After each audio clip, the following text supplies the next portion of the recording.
ಸರಿ ಸರಿ ಹೇಳ್ತೀನಿ. ಬರಲಿ ಅಣ್ಣ, ಒಂದು ನಿಮಿಷ ಏನು ರವಿ ಇಷ್ಟೊಂದು ಇಷ್ಟೊಂದು ಕರ್ಸ್ಬಿಟ್ಟಿದ್ಯಾ?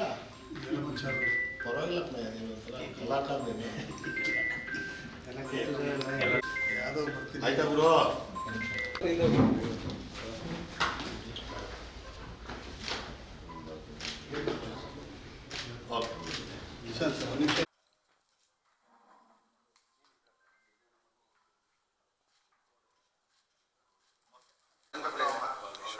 ಇವತ್ತು ನಮ್ಮ ವಿಶ್ವಕರ್ಮ ಸಮುದಾಯದವರು ಎಲ್ಲರೂ ಸೇರಿ ನಮ್ಮ ಕ್ಷೇತ್ರದಲ್ಲಿರುವಂಥ ಎಲ್ಲ ವಿಶ್ವಕರ್ಮದ ಮುಖಂಡರುಗಳು ಮತ್ತು ನಾಯಕರುಗಳೆಲ್ಲರೂ ಸೇರಿ ಇವತ್ತು ಕ್ಯಾಲೆಂಡರ್ನ ಹೊಸ ವರ್ಷದ 2025ನೇ ಇಸ್ವಿದು 2025ನೇ ಇಸ್ವಿದು ಕ್ಯಾಲೆಂಡರ್ನ ಉದ್ಘಾಟನೆ ಮಾಡಿಸಿದ್ರು.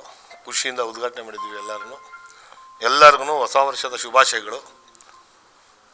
2025ನೇ ಇಸ್ವಿಯಲ್ಲಿ ಆ ಸಂವತ್ಸರದಲ್ಲಿ ಎಲ್ಲ ನಮ್ಮ ಮಾನವ ಕುಲಕ್ಕೆ ಒಳ್ಳೆಯದಾಗಲಿ. ಮೈಸೂರಿನ ನಾಗರಿಕರಿಗೆ, ಚಾಮರಾಜನಗರ ಕ್ಷೇತ್ರದ ಮತಬಾಂಧವರಿಗೆ ಎಲ್ರಿಗೂ ಸುಖಕರವಾದಂಥ ಜೀವನವನ್ನು ಸಾಗಿಸುವಂಥ ಶಕ್ತಿಯನ್ನು ಭಗವಂತ ಕೊಳ್ಳಿ ಅಂತ ಕೋರ್ಕೊತೀನಿ. ಪತ್ತಿನ ಸಹಕಾರ ಸಂಘದಿಂದ ಹರೀಶ್ ಗೌಡರು ಇವತ್ತು 2025ನೇ ಕ್ಯಾಲೆಂಡರ್ನ ಬಿಡುಗಡೆ ಮಾಡಿದ್ದಾರೆ. ಅದರಲ್ಲಿ ನಮ್ಮ ಡೈರೆಕ್ಟ್ರುಗಳು ಮೊಗಣ್ಣಾಚಾರ್ಯರು, ಲಲಿತ್ ಅವರು, ಲತಾ ಅವರು, ಮತ್ತು ಶ್ರೀಕಂಠಾಚಾರ್ಯ ವಕೀಲರು, ಮತ್ತು ಬಸವರಾಜ್ ಅವರು, ಮತ್ತು ನರಸಿಂಹಾಚಾರ್ಯರು, ಮಂಜುನಾಥಾಚಾರ್ಯರು ಎಲ್ಲ, ಮತ್ತು ನಮ್ಮ ಸೆಕ್ರೆಟ್ರಿ ಮೂರ್ತಿಯವರೆಲ್ಲ ಬಂದಿದೆ. ಇವತ್ತು ಭಾಳ ಸಂತೋಷದಿಂದ ನಮ್ಮ MLA ಸಾರು 25ನೇ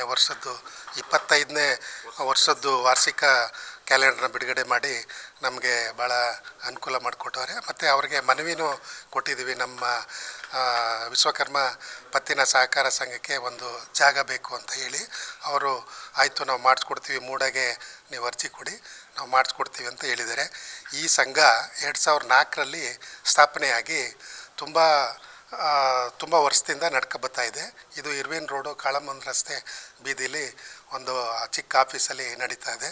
ನೀವೆಲ್ಲರೂ ಸೇರಿ ನಮ್ಮ ಪತ್ರಿಕಾ ಮಾಧ್ಯಮವರು ಈ ಚಿಕ್ಕದು ನಮ್ಮ ವಿಶ್ವಕರ್ಮ ಪತ್ತಿನ ಸಹಕಾರ ಸಂಘದ ಸ್ವಲ್ಪ ಎಲ್ಲ ಮೆಂಬರ್ಶಿಪ್ ಜಾಸ್ತಿ ಮಾಡಿ, ಸ್ವಲ್ಪ ಟ್ರಾನ್ಸಾಕ್ಷನ್ ಮಾಡುವಂಗೆ, ಎಲ್ಲರಿಗೂ ಪ್ರಚಾರ ಮಾಡುವಂಗೆ ಮಾಡಿ, ಇದೊಂದು ಪ್ರಚಾರ ಜಾಸ್ತಿ ಆಗಬೇಕಂತ ನಿಮ್ಮನ್ನೆಲ್ಲ ಜಯರಾಮಾಚಾರ್ಯ ವಿಶ್ವಕರ್ಮ ಪತ್ತಿನ ಸಹಕಾರ ಸಂಘದ ಅಧ್ಯಕ್ಷರು.